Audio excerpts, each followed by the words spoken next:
Our nation's veterans, after surviving over a decade of war with September 11th, now falling to post-traumatic stress and suicide at alarming rates. The Veterans Administration estimates that 22 veterans commit suicide each and every day. But today, Congress passed the Clay Hunt Suicide Prevention for Veterans Act, and it'll provide new resources for veterans transitioning back into civilian life. KNWA's Ben Klein joins us in the studio with more on this story tonight. Ben? Good evening, guys. The Clay Hunt SAV Act will give the VA a number of tools and checks to help veterans, to give them options after they return home from deployment. One local advocate says this bill couldn't come soon enough.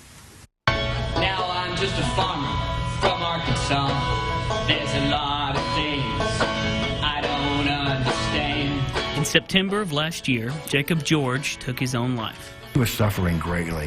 A 3-tour Iraq war veteran, George suffered from PTSD. He had been working with the VA and shared his story through song. Farmers to kill farmers. Vietnam veteran Jim Hale was close to George and says his story isn't uncommon. There's 22 suicides a day. Every year, that's 8,000 people. Over 10 years, you've emptied out the city of Fayetteville. Tuesday, the U.S. Senate passed the Clay Hunt Act, establishing an annual third-party review of VA programs and suicide prevention practices. The proposal would also establish a program to help the VA better recruit mental health experts. Hale says the bill is long overdue. It's going to move us in that direction. Where we are right now is clearly not working. Hale suffered from PTSD for years after his deployment.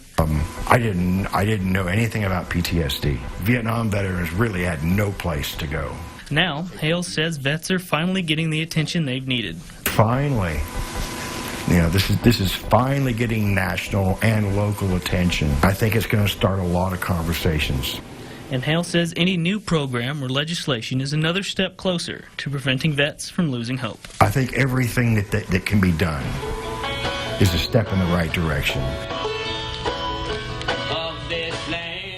The bill was voted in unanimously by the Senate and now waits to be signed into law by President Obama.